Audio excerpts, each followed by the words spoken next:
There was a kerfuffle sometime about 4 weeks into your tenancy. You were complaining because you said that the defendants were selling drugs out of their garage. A woman walks into the courtroom and makes an allegation heavy enough to turn someone else's life upside down, that her former landlords were dealing drugs out of the garage. That statement isn't just an accusation, it's a bomb.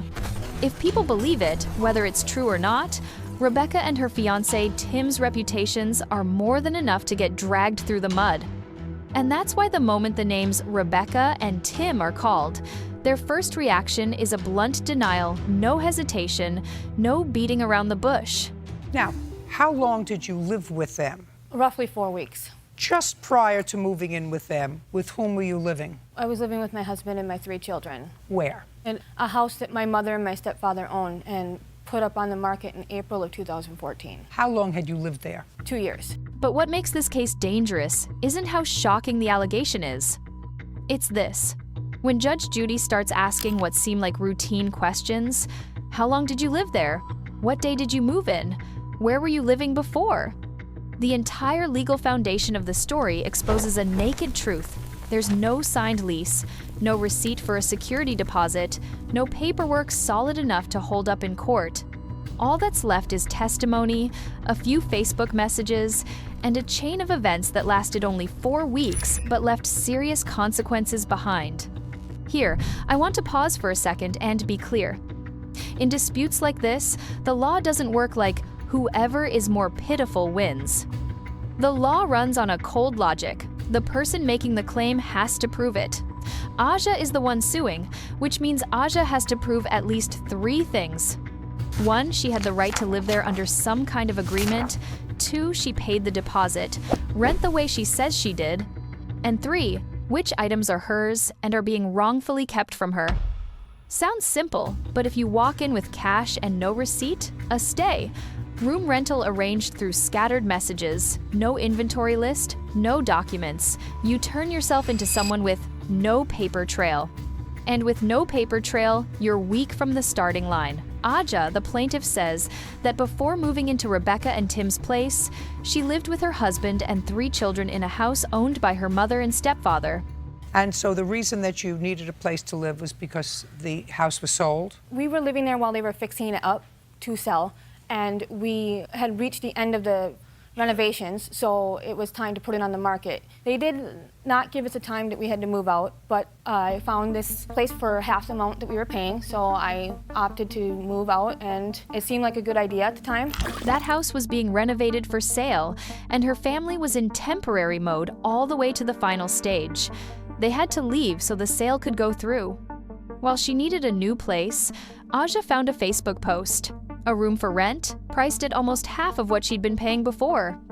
For a lot of people squeezed by time and money, that kind of option feels like a lifeline. And what date in May did you move in? The 8th. And you moved all your belongings in? Yes, Your Honor. What belongings did you move in? We moved in with my 4-year-old's twin bed, our queen-size bed, a full-size bed, my daughter's pack and play, a crib for her, and kitchen table, dishes. On 5/8, Aja, her husband, and their 3 kids move into Rebecca and Tim's home. And in that moment, the case already has that classic Judge Judy vibe. An agreement built on trust, spoken words, and urgency. Aja says she moved in belongings. Beds for her 4-year-old twins, a bed for the couple, another bed, a pack and play for her daughter, a bassinet for the baby, and even a dining table with dishes. Defendants say that you moved in with no furniture, with bags of clothes and garbage bags, so that there's no furniture that belongs to you, and that you paid no security or rent. Rebecca and Tim say the complete opposite. They claim Aja moved in with almost nothing, just clothes and trash bags, so there's no way furniture was being kept, like Aja alleges. This is the point where Judge Judy usually doesn't need to play detective. She just listens to 2 opposing stories and says a familiar line. The truth is usually somewhere in the middle. Not because she wants to play it safe in the middle, but because she understands this kind of dispute. When there's no signed lease, no itemized list, no move-in checklist, everything turns into word against word. And in a case like this, what the court or an arbitrator like Judge Judy relies on most isn't tears, it's how consistent the story is and the evidence trail behind it. Legally speaking, even without a signed contract, the two sides can still form a kind of verbal agreement, staying temporarily, renting a room. We didn't give her a lease. We talked on Facebook about I have a room for rent. Did you prepare this? No, not at all. I have a Facebook messages, that's the only lease. We had a verbal lease that she would get on the actual lease by the 1st. I'd like to see it. But possible isn't the same as provable. Facebook messages can be one puzzle piece, but they're rarely enough to establish all the terms. How much, due when, how big the deposit is, who has what rights, and what property belongs to whom. And when the terms are vague, a dispute is almost guaranteed. In the first days after moving in, the story starts drifting into something very ordinary, but extremely risky: living together. What were you eating on? We went and bought food and dishes at the dollar store. The floor, that's where they were eating. Where was their furniture? They didn't come with any furniture. Aja describes a kitchen that was always filthy, no clean dishes for her or her kids, and sometimes her family having to buy cheap items at a dollar store just to get by. They had been living there with a kitchen table. I took my kitchen table because I was tired of cleaning it off and always never having dishes to feed myself or my kid, or we had to go eat fast food because the kitchen was always nasty. It smelled like baby dirty diapers. They threw their baby diapers in the floor on the... Listen to me. At times, she says, they had to eat on the floor. Rebecca says she moved her dining table because she was exhausted from cleaning a kitchen that was always chaotic, smelling like dirty diapers. Rebecca and Tim describe feeling out of control inside their own home. Noise, little kids, clashing routines, and tension building day after day. Nobody comes out on day one and says, "I hate you," but the warning signs are already there. When there are no clear boundaries, people start treating territory like something to fight over. From a behavioral psychology angle, this phase looks like both sides stepping into a conflict spiral without realizing it. Aja walks in with a lack of options mindset, what people call a scarcity mindset. When you're short on money, time, and housing, your brain prioritizes survival first, and things like paperwork, process, and boundaries get pushed down the list. People put up with a dirty kitchen, sleep wherever they can, tolerate inconvenience, because they tell themselves, it's only temporary. But the more they endure, the more they convince themselves they deserve sympathy. And when they're pushed to the edge, their reactions can flip into accusations and intense pushback. Rebecca and Tim fall into something very primal: territory. Home is supposed to be a safe place. When another family moves in, especially with small kids, noise, belongings, and a different routine, the sense of control drops sharply. For many people, losing control at home leads to losing control mentally. They're more likely to exaggerate danger and interpret the other side's behavior in the worst possible way. And once the brain labels something as a threat, people tend to choose short-term reactions. Cut it off, remove it, lock it out. Didn't mean it that way. There was a kerfuffle sometime about 4 weeks into your tenancy. You were complaining because you said that the defendants were selling drugs out of their garage. I have proof of that too. Then the tension goes beyond normal roommate friction. And this is where Aja drops the accusation that changes the air in the courtroom. Rebecca and Tim were dealing drugs out of the garage. Aja says she has evidence and says that's why she called the police. Legally, this matters a lot. A drug allegation is criminal in nature, but the case in front of Judge Judy is a small civil dispute over money and property. That means no matter what Aja says, Judy can't try a drug crime within this framework. What Judy can do is assess credibility. And Judy does what she's best at. She turns it into a logic test. I don't care. I wouldn't live any place where people were selling drugs out of the garage. That's why I called the police on her. Why didn't you move? That question sounds casual, but it's really a strike at the link between what you say and what you do. In behavioral psychology, that's a consistency check. When someone tells a story, if their actions don't match the level of danger they describe, listeners start to doubt them. Aja answers like someone cornered. I gave her all my money. I didn't have any Just money a to second. move. Well, And I'm not denying it, that could absolutely be true. People who are broke and out of options sometimes stay in bad situations because there's nowhere else to go. But the problem is, a court can't run on maybe. Court runs on prove it. And an allegation that's serious, without documentation, reports, and clear proof, is very easily seen as an emotional weapon rather than a legal fact. Right then, Judge Judy pulls everything back to the hardest thing there is: money. She demands proof of the security deposit and rent. Aja can show something related to rent, but for the deposit and the rest, she says it was cash. No paperwork, no matching bank withdrawal statements, no receipts. And that's why Judy reacts strongly.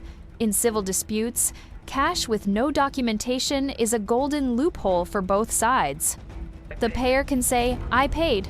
The recipient can say, "I never got it." Nobody wins without a paper trail. Judy practically puts a period on it. You didn't prove the deposit. And once the money piece collapses, the whole "I'm a victim being wronged" story loses a leg because the defendant's motive can now be seen differently. They can say, "She didn't pay anything." I didn't want them to see the cops and everything that they had done to us. They had taken all of our belongings out of the house. They had taken all of their stuff. I did not want them to see that. They took their toys. They took our shower curtain. They took our drapes off our windows. They took everything. With the money issue weak, Aja shifts to property. She says her belongings are being held in the garage, locked up, and she can't get in to retrieve them. Rebecca and Tim admit there's stuff in the garage, but they describe it as abandoned. now, do you have any property that belongs to the plaintiff? When they left a couple TVs they bought at the thrift store and some things on the floor that we swept into a garbage bag, and it's in the garage right now. Couple of TVs, and when you say a couple of things that was swept into the floor, what? A couple of shoes, items of clothing, and basically garbage, and it's all mixed in. What about a kitchen table? No kitchen table. What do you mean no The kitchen table was still in the garage. But instantly, the dining table becomes the battlefield. Aja says it's hers. Is what you're telling me that they did not bring a kitchen table when they moved in on May 8th? That is correct. So the kitchen table that was there was yours? Yes. Perfect. You have 5 days to retrieve your property. Go there with a police officer. Thank you, that's all. From a legal standpoint, this is exactly when an inventory list becomes more valuable than the truth itself, because the truth may exist, but you can't bring it into court if you can't prove it. People shrug off things like taking photos on move-in day, texting to confirm whose item is whose, writing a simple note of how much the deposit is, but when things blow up, those are your armor. And here the case hits the most important legal moment. Rebecca and Tim admit they changed the locks. And we're like, what are we gonna do? We changed the locks. We were scared because her husband's threatening to kill people. Well, you know you can't do that. You can't change the lock. You're not allowed Yes. to We do only that. changed the top lock. They explain it as self-defense. They say they were afraid. They say Aja's husband threatened to kill someone. They didn't know what to do. They also say the police told them they had to let Aja back in, and they complied. Under housing law, changing the locks yourself is usually extremely risky, because it's like making yourself the judge deciding who gets in and who gets kicked out. The legal process usually requires notice, timelines, and sometimes an order or formal procedure. So Judge Judy's reaction is classic Judy. You know you're not allowed to do that. But there's also something psychologically interesting here. Rebecca and Tim are trying to use fear to legitimize what they did. That's what people often do when they feel attacked. They frame the story so they were forced to do it. Aja does the opposite. She uses injustice to define herself as the victim. Both sides are asking for the same thing: moral high ground. But Judge Judy doesn't hand out moral high ground, she looks at behavior. Fear can explain why people react, but fear doesn't make that reaction legal. That's what makes this case compelling. It's not a simple right versus wrong story, it's a story about how self-protective instincts collide with hard law. You can feel like the victim, but if you act the wrong way, you become the one in violation. What did they do with them? They locked them in the garage. And you were there for 11 days. Yes, Your Honor. And what kind of lock is there on the garage? A standard lock. I'm not going to kick in the door, though, Your Honor. I don't believe a word you're saying to me. I don't believe a word you're saying to me. I have pictures of those items in the garage. Listen to me. I don't believe a word you're saying to me. Do you want to see the pictures, Your Honor? I want to know what you were doing in the 11 days that you were in their home while they were excluded from their home. And then comes the number that clearly annoys Judge Judy: 11 days. In the courtroom testimony, a period of 11 days is brought up as important, but the two stories don't fully match on who stayed in the house, who was forced out, and who had to avoid the place so things wouldn't escalate with the police. What's certain is this: 11 days is long enough to leave a behavioral trail. That's why Judge Judy doesn't rapid-fire questions. She throws out one key question so simple it's brutal. What did you do during those 11 days? Legally, this question targets post-harm behavior. If you claim you were locked out, your property was held, and you were put in an unfair situation, the court expects reasonable follow-up actions. Call the police, seek official help, send notice, pursue proper procedures to retrieve property, or at least create a verifiable trail. When the claimed harm is severe but the behavior is faint or leaves no trace, the image of an absolute victim starts to crack. By 6/10, police involvement becomes clearer, and from here, the story is boxed in by reality. Some items are demanded back because they're specifically mentioned in exchanges, like the mattresses, while other items, especially the dining table, don't have enough basis for police to decide who's right in a civil dispute on the spot. And here's a very common social misunderstanding. Lots of people think, if the police come, they'll settle it for me. In reality, police usually prioritize keeping the peace, preventing violence, and stopping escalation, not standing there, sorting out who owns the table, the TV, or the dishes. They may order something returned when there's a clear promise or direct evidence, but most civil property disputes still end up back in court. Judge Judy also won't allow lines like "the police said" to count as evidence. She shuts it down. Don't tell me what the police said. She only wants to know what property is where, who has it, and what evidence supports the right to it. This is very system correct.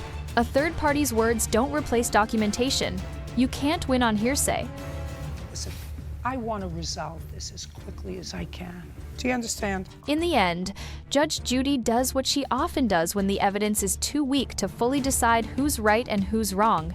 She chooses a minimal ending to stop the back and forth. She doesn't award a deposit refund based on the story because there isn't proof. She doesn't expand into the drug allegation within this civil case. And she doesn't let the story drift into side issues like CPS in the courtroom. She issues a decisive order. Aja has 5 days to come retrieve her property, and she must do it with police present. This is the kind of ruling that cuts off the conflict more than it finds the truth. It doesn't satisfy anyone emotionally, because both sides want validation that they're right. But it's very practical. If the property is there, go get it with police present to prevent a fight and keep things from escalating. And socially speaking, this is also what the legal system often does with small disputes and murky evidence. It doesn't have time to turn itself into an investigation unit. It picks a safer solution to end the risk. Now for my personal take, and I'll be blunt. If you only ask who's good and who's bad, I think that's the wrong question. This case is like two people walking into a dark room and arguing over who knocked over the glass. Both can be partly right, and both can be partly wrong, but the most dangerous part is they walked in on empty trust. No boundaries, no paperwork, no mechanism to resolve things. In real life, being right doesn't matter if you can't prove it, you still lose. And if Rebecca and Tim truly felt threatened and panicked, their mistake was taking matters into their own hands by changing the locks. One wrong move outside the proper process can turn you from the victim into the one at fault in a single act. If you evaluate the social lens, I see 3 layers. The first layer is practical. Don't rent, live together on pure trust me. You can trust, but you still need boundaries. A handwritten note, A text confirming the amount, a bank transfer with a memo, a photo of belongings at move-in, those small things save you when everything collapses. The second layer is psychological. When people live together under pressure, it's easy to turn a lifestyle conflict into a moral war, from dirty kitchen to drugs, from noise to death threats. The third layer is the system. Police and courts aren't places to resolve emotions. They exist to cut off risk and make decisions based on evidence. And if we wrap this up in true Judge Judy spirit, the lesson isn't about who owned the dining table or who was cleaner or dirtier. It's this simple. In the law, truth doesn't need drama. Truth needs consistency. You can be sympathetic, you can be stuck, you can be backed into a corner. But if you leave no trail for your story, you're stripping yourself of the ability to be protected. It's a mirror of how people react when they don't feel safe, and how society, through the law, makes them pay for the temporary, slapdash choices they once told themselves were only temporary.